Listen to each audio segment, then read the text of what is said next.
medio minuto, un minuto, para evitar que se escape la sangre. Y todo ese otro proceso que usted explicó es basado en todo eso, en evitar un escape de sangre y el proceso de fibrinólisis que también tiene que ver con ya con que no se vaya a taponar una arteria, una vena o algo que tapone y evite la circulación. Bueno, eso estuvo bien explicado todo eso.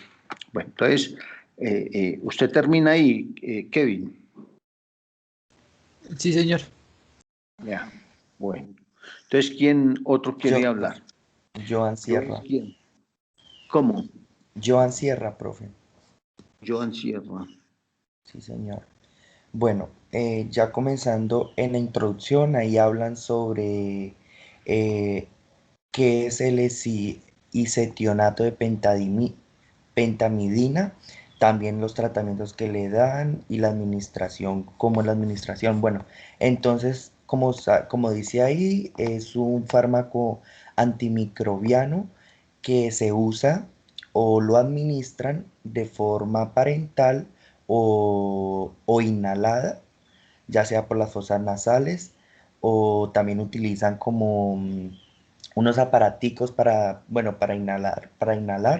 Se dan el tratamiento de la triponosomiasis africana, que es tropical, la leishmaniasis y la babesiosis, ya que sus características son regulares. La pentadimina no atraviesa ninguna barrera hematoencefálica. Eso era lo que como que ellos pensaban, pero pues como que en los descubrimientos que hicieron no hace daño al cerebro, y por lo tanto pues en la etapa inicial de la trypanosomiasis africana no hay afectación en el sistema nervioso central, por eso es bueno. También se utiliza en el tratamiento de la neumonía, también se utiliza en los pacientes que tienen enfermedad de inmunodeficiencia adquirida o SIDA, síndrome de inmunodeficiencia adquirida. También la administración de este se da con cuando los pacientes están deprimidos o, o también, como explicaba mi compañero Kevin, que sufren de lo de la médula ósea o disgracias sanguíneas que están prevalentes. Eh, bueno, de allí se realizan hemogramas periódicamente y durante la terapia que hay. Esto se debe porque hay muchas personas que les dan leucopenia, trombocitopenia u anemia. Entonces, por eso hacen este tipo de control. Pero casi siempre les da es leucopenia al 10% de los que realizan este tratamiento. Por eso están muy pendientes, ya que se da esto que hace coagulaciones en la sangre, potencialmente pues que lleva a una persona a la muerte. Por eso periódicamente se les hace los exámenes, los hemogramas, para saber cómo están los pacientes. Y ya, profe.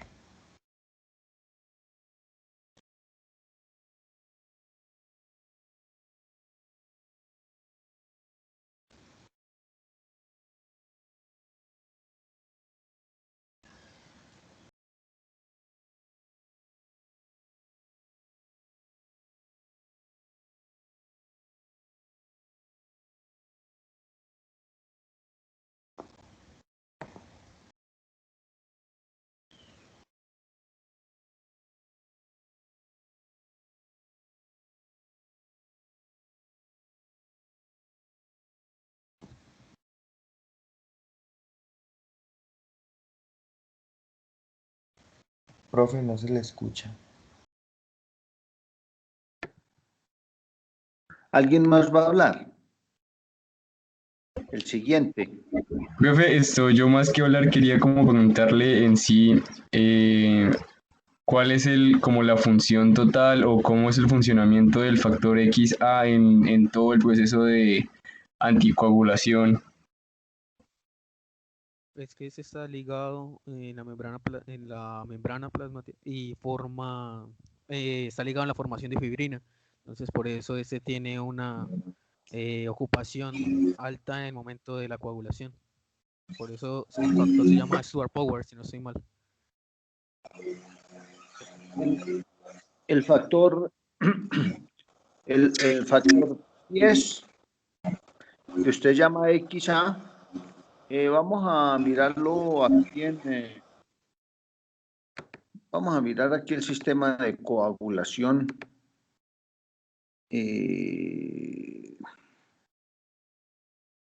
Mirémoslo aquí un momentito en Strayer, el sistema de coagulación, para explicarle aquí al estudiante esa respuesta.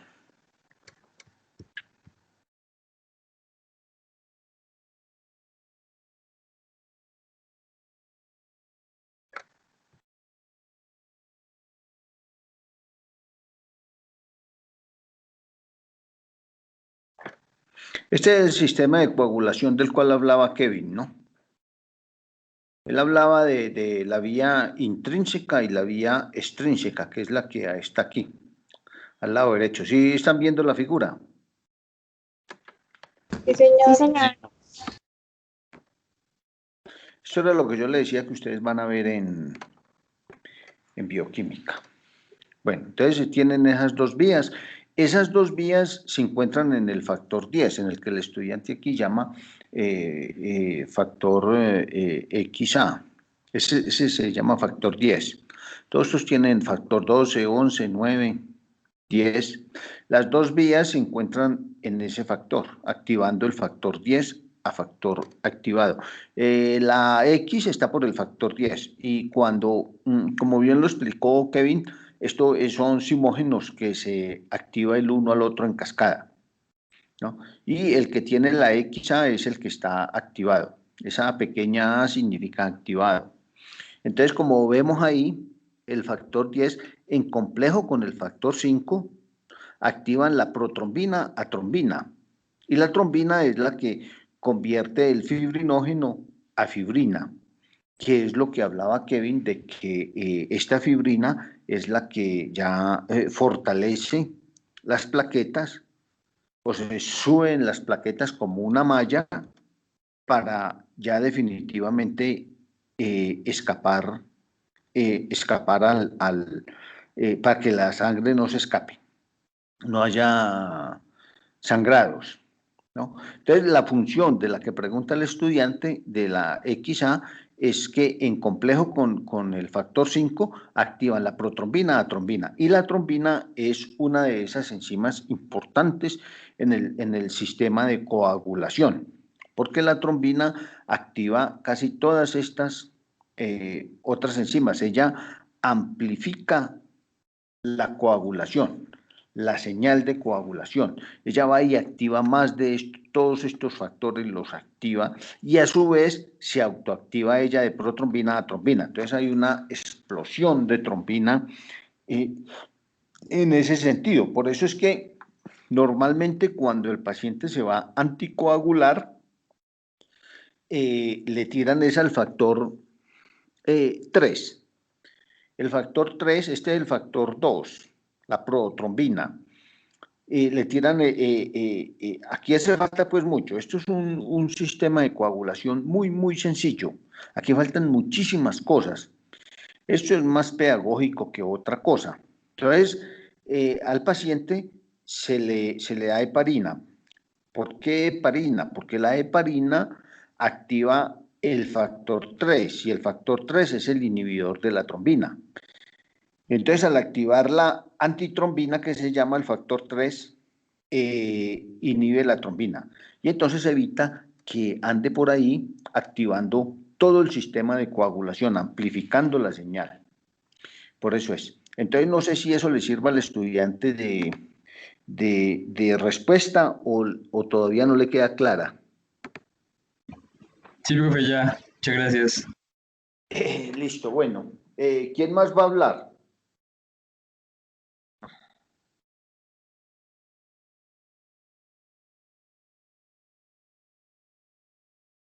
Pues, profe, yo tendría unos aportes muy puntuales ¿Cómo referentes dice? al, que son unos aportes muy puntuales, referentes más que todo, Dígame, ¿cómo es su nombre? Ángel Isaac, Ángel Galvis, ¿Cómo? Ángel. Ángel Galvis. Ángel Galvis. Listo, dígame, Ángel. Bueno, ya mis compañeros como lo han explicado, el lisetianato de pentamidina tiene una afección directa frente a la coagulación y la fibrinólisis. Este ya se explicó cómo afecta a ciertos factores de coagulación, como lo son el séptimo, el noveno, el décimo, el onceavo y el doceavo. También encontramos cómo duplica el tiempo presente tanto en la tromboplatina parcial activada, en la trombomina, en la protrombina, perdón, y en la trombina. Duplica el tiempo que se da en estas, en lo que es el factor de coagulación. También se habla de que esta inhibe la lisis del coágulo a través de la plasmina, la inhibición de esta, y la inhibición también del factor décimo activado, también conocido como el factor Stuart Power, que está relacionado, como ya lo explicó el profesor, con la formación de la fibrina. Algo que me llamó mucho la atención, y la verdad no le encontré la respuesta, aunque lo haya buscado, es porque todos los ensayos que se hacen acerca de coagulación, en su mayoría, se hacen a 37 grados centígrados. ¿Y por qué los ensayos que se hacen de fibrólisis, teniendo en cuenta la solución de trombina y las soluciones de fibrinógeno, que es el precursor de la fibrina, se hacen a 25 grados? Entonces, eso sí sería una pregunta más para usted, profesor. También, pues como ya lo explicaron mis compañeros, este fármaco es antimicrobiano, se usa para en enfermedades tales como la tripanosomía, la leishmaniasis y en algunos casos de neumonía. Esto es muy importante tener en cuenta que puede afectar directamente en personas inmunodeficientes. Como les explicó el compañero Joan anteriormente, las personas que poseen leucopenia, que es un reconteo bajo de glóbulos blancos. Y esto se tiene que hacer con el hemograma, llevar el control de esto. Por eso hay que tener tanto en cuenta el hemograma al momento de suministrar este fármaco. En el momento de las conclusiones del artículo, se habla que en concentraciones menores, perdón, la pentadimina en concentraciones mayores del 8.4 prolonga el tiempo de coagulación. Esta es una premisa con la cual parte el artículo. Las conclusiones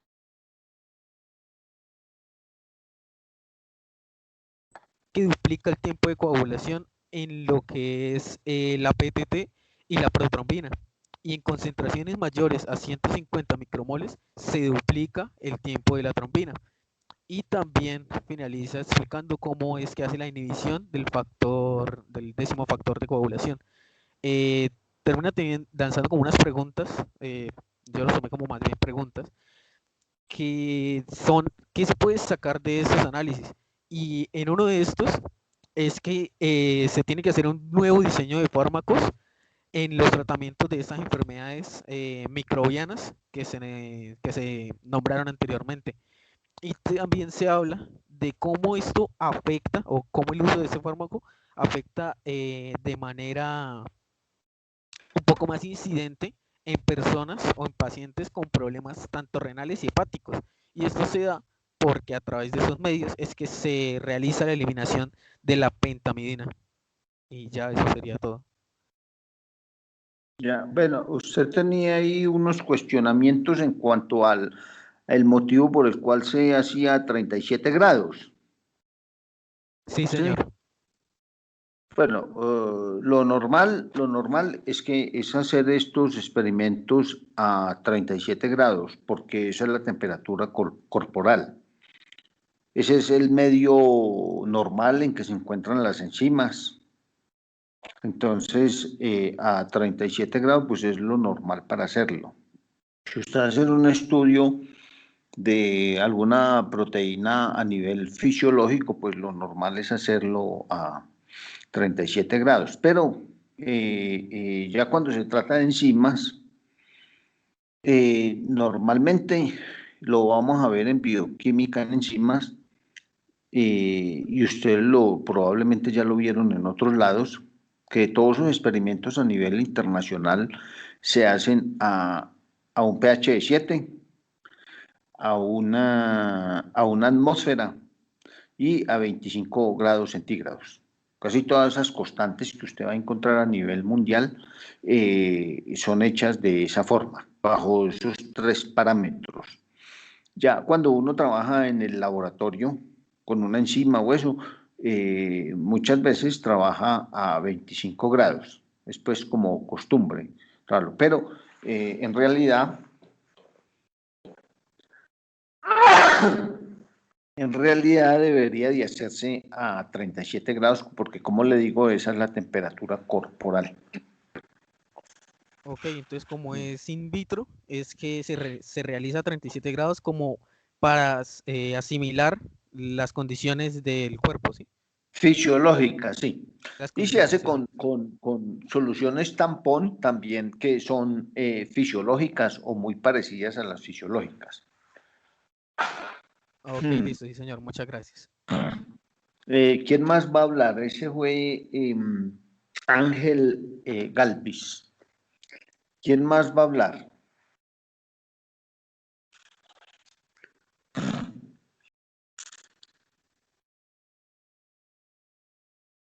¿Quién más va a decir algo? Nadie.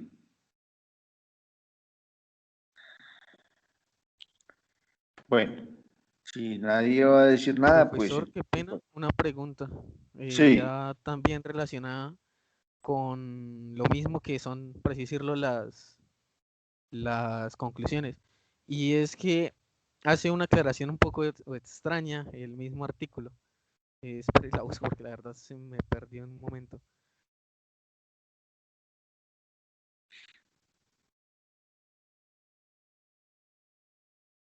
Dice, es importante mencionar aquí que se desconoce la relevancia de estos resultados para la práctica clínica. Pues si sabemos que tiene ciertas afecciones este fármaco sobre tanto coagulación y fibrólisis, ¿por qué me dice el artículo que se desconoce una relevancia de estos resultados en las prácticas clínicas? Pues que no lo han hecho en la clínica. Simplemente es eso. Que no se sabe todavía qué tan relevante sea, ¿no?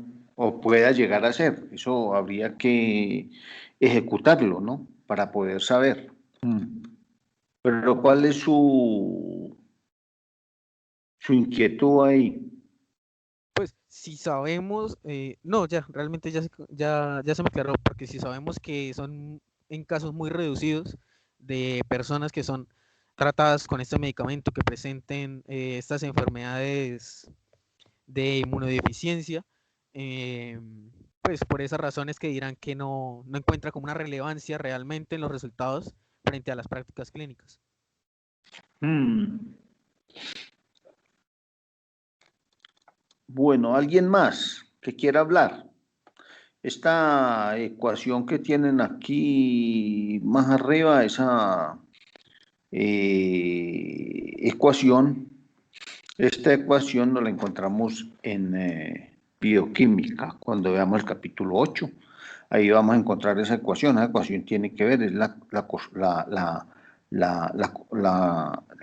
ecuación de Michaelis-Menten, que tiene que ver con la afinidad de un medicamento, un sustrato, ¿no? Eso lo vemos ahí.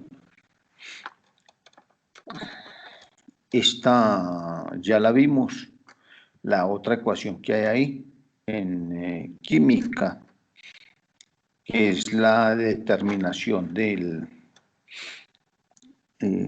no, esa no es. Eh, no, esa no, no, es esta, bueno. Bueno, ¿qué pueden decir de las figuras? ¿Hay alguien que le haya hecho una interpretación a las figuras?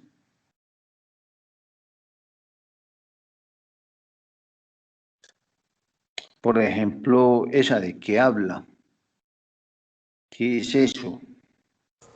Ah, profe, es una gráfica, digamos, pues entre comillas simple, como de puntos y líneas, de, digamos, la concentración en micromoles de pentamidina y cetionato y el tiempo de coagulación, pues en segundos. Entonces se ve que más o menos una relación de que a mayor concentración de pentamidina y cetionato, pues se va a demorar un poco más el tiempo de coagulación.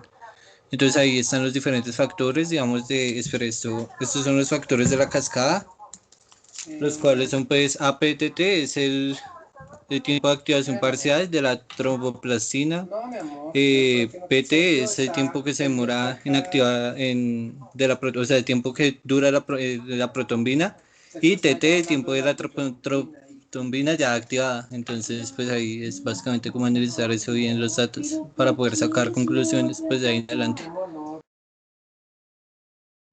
Sí, son los dos, la vía intrínseca y extrínseca del tiempo de coagulación, del sistema de coagulación.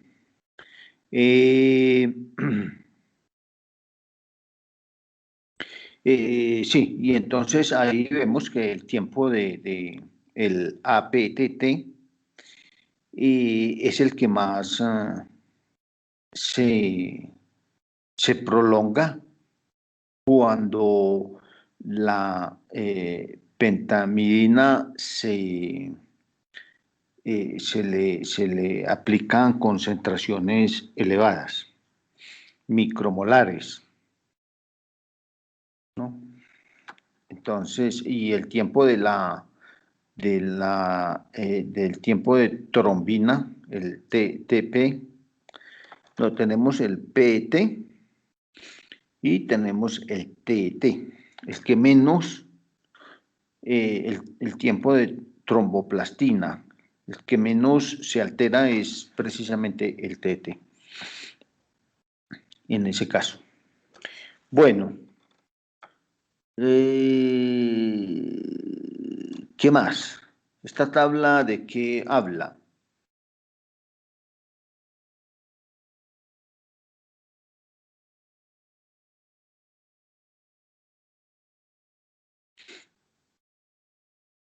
Eso no es referente al tiempo de coagulación, porque en un principio nos dice que van a ser los mismos ensayos, pero con deficiencias de ciertos factores de coagulación. Supongo que esa tabla nos habla es de como tal la concentración de pentamidina en estos casos. Ujú, ujú. Entonces ahí la deficiencia del factor 11, como vemos ahí, es la que más se demora, ¿no? En coagular, en la presencia de la pentamidina, ¿no? Y pues aquí no dice como cuánto fue que le aplicaron. No, no dice. Bueno, de cualquier manera, los otros tiempos están como relativamente parejos. Hay como un segundo de diferencia entre el uno y el otro, pero el mayor es este de la eficiencia del factor 9. Profesor, la Y parte de lo que decía al principio, que las personas que tienen problemas de médula ósea y eso, son las personas que hay que tenerles cuidado y esa tabla pues dice eso, o sea, las características que pasan con las personas que tienen deficiencia de varios factores. Y eso es por lo de la médula.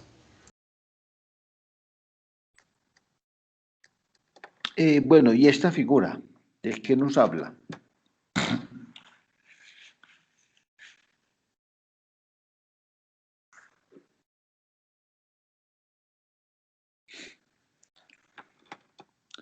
Bueno, este es el tiempo del lisis del coágulo, tiempo del lisis del coágulo con diferentes concentraciones de pentamidina.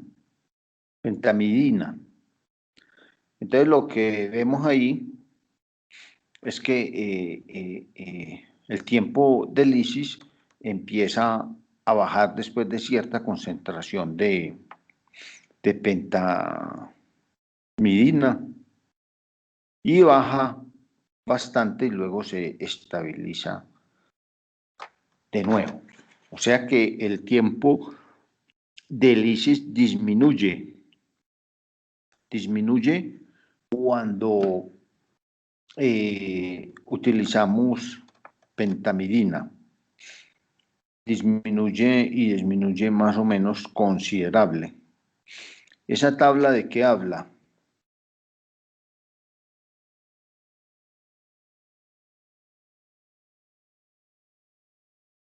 Bueno, ahí nos hablan de la inhibición, de la pentamidina, de enzimas que son relevantes para la coagulación, inflamación y digestión.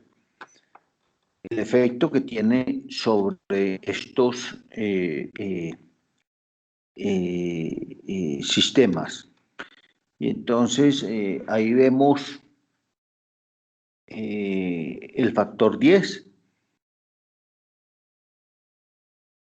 el factor 10 activado el 11, el 12, la plasmina, y así sucesivamente vemos diferentes, cómo inhibe, estamos hablando como una inhibición de un 50% de estos componentes. Y esta es la cantidad que se puso del componente, que son 10.4 micromolares. Esa B, vamos a ver qué significa esa B. Y aquí en la B, o sea que el medicamento, la pentamidina, como bien lo indica aquí, no se observó ninguna inhibición en la trombina, lo que significa pues que no tiene ningún efecto sobre la trombina, lo que sí lo tiene contra la plasmina. Esa plasmina, ¿dónde está aquí?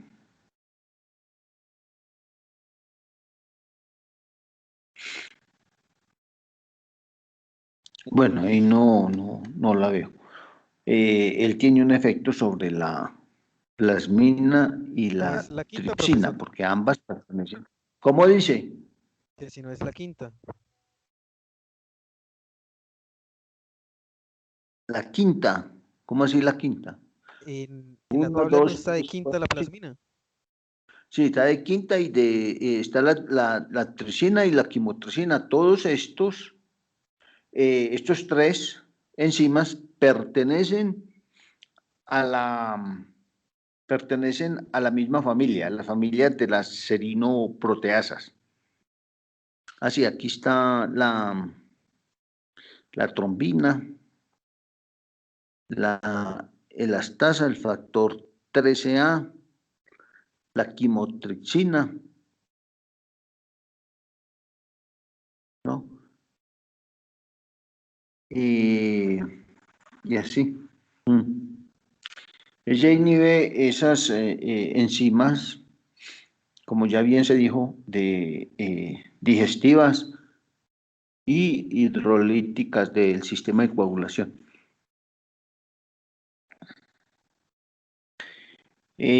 Bueno, y ahí vemos, aquí analizan el factor 10, ¿no? El porcentaje de factor 10 que queda activado. Entonces, como vemos al principio, cuando está baja la concentración de pentamidina, entonces hasta cierta concentración él está relativamente constante. Pero cuando ya la concentración de pentamidina aumenta, entonces de repente él se desploma, ¿no? Lo que significa que tiene una inhibición de ese factor, lo inhibe, lo afecta. Pero fue lo que nos dijeron aquí en la tabla, ¿no? Ese es el factor que 10, sí. Sí, el factor 10. Esa es la D. Es la D aquí. Es A, B, C, D. No dice ahí nada de eso. Bueno, de todas maneras, él es afectado por esa. Y aquí tenemos la plasmina. Entonces, la plasmina tiene eh, una inhibición parecida a la del factor 10, como vemos aquí. Entonces, el efecto sobre la plasmina es muy parecido a ese.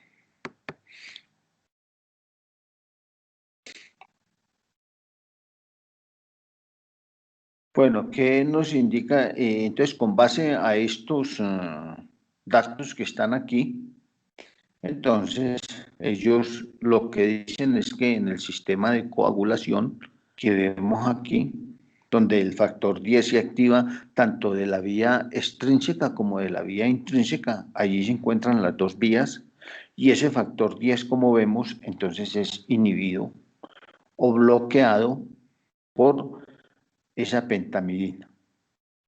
Y entonces, al bloquearlo, no va a haber producción de trombina. Y si no hay producción de trombina, pues entonces tampoco hay producción de fibrinógeno a fibrina. Y dentro del sistema fibrinolítico, que es este que está aquí, que es la degradación de esta fibrina, entonces él bloquea o inhibe la plasmina, que fue lo que vimos aquí. La plasmina y el factor 10 son inhibidos por ella. Entonces, afecta tanto el sistema de coagulación como el sistema fibrinolítico. Afecta ambos, o los bloquea, mejor dicho. Entonces, ahí sí toca que el médico, entonces, mide en forma, eh, mide en forma que el paciente no vaya a tener problemas cardiovasculares y le acabe de dañar el balance que tiene que haber entre coagulación y fibrinólisis. Ahí tiene que haber un balance perfecto, ¿no? Que cuando, lo que pasa es que nosotros normalmente, el ser humano, normalmente se le tiene daños endoteliales microscópicos. Y por esos daños endoteliales microscópicos se escapa la sangre. Y entonces el sistema de coagulación entra en funcionamiento para taponar esas heridas. Pero esas heridas tienen un taponamiento hasta cierto punto. Y ahí en adelante empieza a funcionar el sistema fibrinolítico para degradar lo que sobra. Es como coger dos tubos, de agua de hierro, soldarlos juntos y eso que queda por fuera de la soldadura, limarlo para que quede otra vez de forma perfecta. Entonces el uno balancea al otro. Si yo tengo un sistema de coagulación acelerado, pues el riesgo es que me dé un trombo, que se me haga un trombo y me tapone la circulación. Ese es el riesgo. Y si yo tengo una fibrinólisis acelerada, pues el riesgo es que me den hemorragias. Entonces, los dos tienen que estar en un perfecto balance para una coagulación y una fibrinólisis correcta.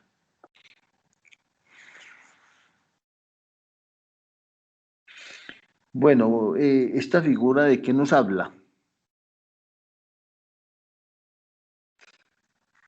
Esta figura nos habla de un sustrato, del sustrato del factor 10A, como con diferentes concentraciones del sustrato, como vemos ahí, 0, 5, 100, 200 y 20 y 50 micromolares, es lo que hay aquí. Entonces vamos viendo cómo el sustrato cada vez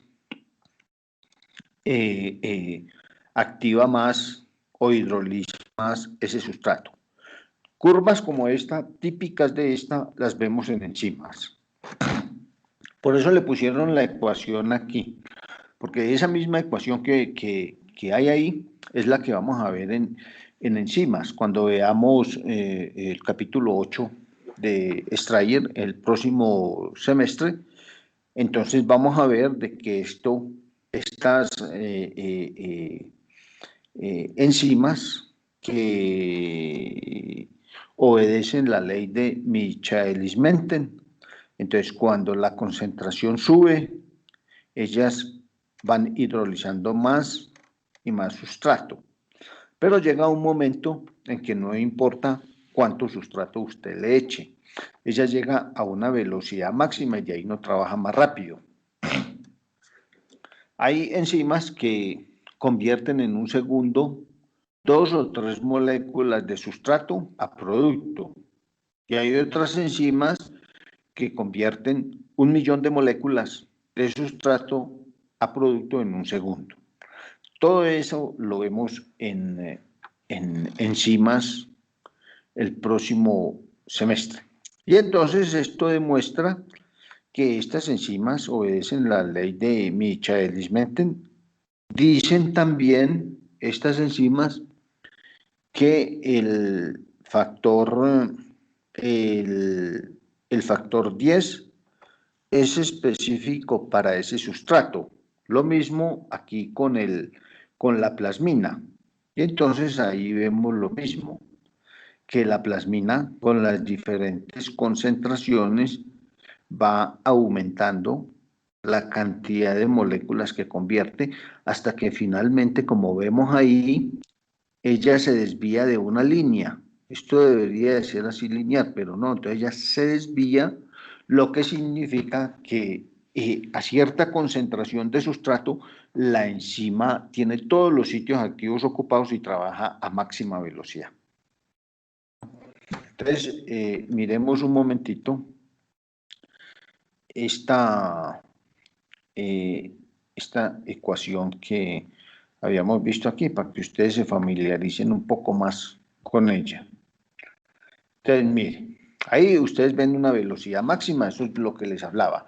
La enzima llega a una cantidad, a una velocidad que ya no trabaja más, ¿no? Convierte una cantidad de moléculas de sustrato a producto. Este es el sustrato, este es también el sustrato, lo mismo, y la Km es lo que se llama constante de Michaelis-Menten o también la constante de afinidad. Esa la tienen ustedes que llegar, y esta es la velocidad inicial, o sea, la velocidad cada vez que le cambia la concentración al sustrato, ¿no? Entonces, esta la tienen ustedes que, hay un taller que ustedes van a hacer idéntico a este mismo que está aquí, así les va a quedar la curva, y luego linearizarla. Como todo ese proceso se verá allá. Bueno, aquí lo importante es que ustedes empiecen a entender que hay una velocidad máxima, y esa velocidad máxima va aquí, arriba, ¿no? O sea, la enzima empieza a ocupar los sitios, el sustrato empieza a ocupar los sitios activos de la enzima. Cuando la concentración se eleva, y usted la eleva más, entonces ella llega a una velocidad máxima. Y ya de ahí no trabaja más. Usted ve que de 200 a 300 no es nada lo que cambió. Los grandes cambios están aquí al principio, como usted ve. Cuando usted le sube la concentración, ella salta de una velocidad a otra, ¿no? Pero luego esos cambios de velocidad se van acortando más y más y más. Y usted ve aquí que si yo le echo 300 micromolares de sustrato, da igual como si le eché estos 200 y casi estos 100. Y si le echo 400 da lo mismo y si le echo 500 también, porque la enzima está trabajando a máxima velocidad, ya no trabaja más rápido de ahí. Ya el resto le puede echar una tonelada de sustrato y ya sigue trabajando ahí. Entonces, esa parte es la que ustedes tienen que ir entendiendo para bioquímica. La otra es que se habla de una KM. Esa KM se determina en la mitad de la velocidad máxima, o sea, digamos que aquí sea 65, perdón. Entonces, la KM se mide en 32.5, o sea, la mitad, o sea, más o menos por aquí, yo entro aquí y determino la KM abajo, y digo, es tanto, ¿no? ¿Y la KM para qué me sirve? ¿Para qué le sirve a un médico? Eso le sirve para analizar dos productos diferentes. Digamos, a usted le dicen, este es un inhibidor de la plasmina, por ejemplo, esta misma. Estos dos son inhibidores de la plasmina. Entonces a usted lo van a llamar, puede llegar el director del hospital y decirle, oiga, doctor, ¿cuál de estas dos plasminas compro? ¿No? Entonces, o en un laboratorio. Entonces usted va a tener que decidir y eso se decide es por este método. Entonces usted, la KM me dice qué tanta afinidad tiene ese inhibidor por la enzima. A KMs altas, menor afinidad. A KMs bajas, mayor afinidad. Y entonces eso, como le digo, lo vemos ahí. Eso lo vamos a ver ahí es lo que está aquí, mire. Podríamos, de hecho, utilizar estos valores, cuando estén en bioquímica, me acuerdan, para utilizar estos valores que están aquí, para hacer una curva diferente a la que siempre hacemos. Y entonces hacemos esta curva. Aquí están ya todos los valores, mire, esta es la concentración del inhibidor, las cantidades de concentraciones del inhibidor, pero no están las velocidades, es lo que no está aquí. Está la velocidad máxima, pero no están las otras velocidades, esas las puedo yo sacar. Yo las puedo sacar y darle las velocidades y ustedes hacen esta misma curva exacta, una de estas. Y entonces hacemos todas esas determinaciones. Entonces, mire, aquí tiene usted un inhibidor y aquí tiene otro, ¿no? Y entonces lo que hace el médico es eso, determinar cuál de los dos inhibidores es mejor, tiene más afinidad o tiene una afinidad media, que es lo que yo necesito, o eso. Bueno, entonces estos son los valores aquí de KM y estos son los valores de velocidad máxima de los inhibidores.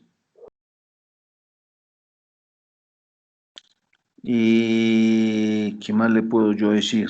Esto, ¿no? Profe, ya, según entiendo, ahí el espectrosima actuaría como inhibidor. Ese es el sustrato, eso es un sustrato. Sí, el sustrato y el inhibidor pelean por el mismo sitio, por el sitio activo. Es por eso que usted se da cuenta cómo funciona un medicamento. Usted le echa el sustrato. Vea, por ejemplo, la primera, tiene 0 micromolares de sustrato, ¿no? Esta tiene 50 y entonces, pues, estos son sustrato inicial, la velocidad del sustrato hidrolizado, sí. Y esto tiene inhibidor, debe tenerlo, ¿no? Pues esta es la del factor 10 y esta es la de en presencia de diferentes concentraciones de pentamina, 0 a 100. Sí, sí, sí. Sí, sí, mire. Mire. Este es el sustrato que se le va echando a la molécula. Y esta parte es la pentamidina, ¿no? Y entonces lo que vemos ahí es que cuando tiene 0 micromolares de pentamidina, entonces no hay ninguna inhibición, como ustedes ven. Él va normal. Pero cuando yo empiezo a echarle 5 micromolares, que es esta, entonces usted ve que baja esa actividad, lo que significa que la inhibió. Cuando le echa 10 micromolares, entonces usted ve que la sigue inhibiendo, sigue bajando la actividad 20 y 50. Mire que esta es la de 50. ¿Sí? Entonces, sí, ese es el inhibidor, justo eso. Entonces, ¿qué es lo que ocurre aquí? Que entonces le están preguntando o nos están diciendo la KM, ¿no? Y entonces ustedes ven que la KM a 0 micromolares de pentamidina, la KM es 305, ¿no? Ahí no hay ninguna pentamidina. A 5 micromolares, la KM pasa a 266 micromolares. A 10, 410. A 20, 364 y a 50, 690. ¿No? Entonces, ¿dónde inhibe más? Y entonces lo que vemos ahí es que inhibe más a 5 micromolares. Es donde mayor afinidad tiene por el factor 10, creo que es este. Sí, este es el factor 10. Tiene mayor afinidad a 5 micromolares. Después pierde la afinidad y vuelve y la recupera. Ese es 5 micromolares. 5 micromolares es este. Ahí, donde mayor afinidad tiene. Bueno, entonces eso lo vemos. Si quiere, cuando estemos ahí en clase, me acuerdan y entonces volvemos a este artículo. Yo le saco las velocidades iniciales, que es lo que le piden a usted aquí, la velocidad inicial. Es importante aquí, en esta ecuación, esta velocidad I inicial, ¿no? Entonces, como tiene la velocidad máxima, las concentraciones de sustrato y la KM puede determinar la velocidad máxima, la inicial. Yo se las determino y les doy esos valores para que ustedes hagan las curvas. Pero eso, como le digo, me acuerdan en bioquímica y entonces cambiamos ese taller porque ya está rancio ese taller de lo viejo. Ya hasta los estudiantes le mandan copia a uno de ese. Lo que pasa es que eso se hace así, no hay pues como otra forma de hacerlo, entonces da igual qué ejercicio coja, ¿no? Bueno, entonces no sé, queda todo bien así o qué, o quieren algo más o qué. Bueno, entonces yo pongo aquí quiz 7 del artículo de fibrinólisis, eso ya lo tienen ustedes determinado en el cronograma que tienen ahí, ¿no? Habló Kevin, habló Joan Sierra y habló Ángel Galvis. Bueno, yo en estos días les mando fotos de los apuntes míos aquí para que ustedes miren cuántas veces han intervenido ustedes en clase y hagan una lista de el que más intervino, el segundo, el tercero y en ese orden se pongan para después discutir cómo se califica ese asunto. Yo ya tengo una propuesta para hacerles de eso, pero eso al final y cuando se vea que si alguien va a perder como la materia o eso así. Bueno, listo. Quedamos así. Listo, lo que sí, señor. Entonces, el viernes ya el quiz de capítulo orgánico. Profe, qué pena. Sí, aquí lo tengo anotado. Quiz química orgánica. Como le digo, yo lo hago mañana. Mañana hago ese quiz. Profe, usted está hablando de Mañana una lo hago. propuesta que nos podía hacer a final de corte de semestre. Sí. Mm. ¿Sobre qué, Sí, profe? pues yo les mando las fotos de cada grupo, de las intervenciones que hicieron. Ustedes hacen una lista de esas intervenciones que hizo cada uno, de mayor a menor, y de mayor a menor, y entonces yo ya tengo una propuesta para eso. Y ya ustedes dirán. Pero esto es hecho, pues, más que todo con miras a los que van a perder el, el, el, el perder la materia, ¿no? Pero como el estudiante hay que tratarlo igual, entonces hay que tratarlos a todos igual, entonces hay que mirar a ver también si esos estudiantes que están perdiendo la materia tienen esa posibilidad. Yo tengo que calificar el que la pasó de acuerdo a como el que la iba perdiendo la mejoró. Y entonces mejorarle la nota al que también la ganó, ¿no? Así de sencillo. Eso tiene que ser así, eso no puede ser de otra forma. Listo. Listo, profe. Bueno, hasta luego, que estén bien. Listo, profe. Listo, sí, señor. Hasta Feliz luego, hasta noche. luego. Hasta Hasta luego. luego, profe, Hasta Dios lo luego, que bendiga. estén bien.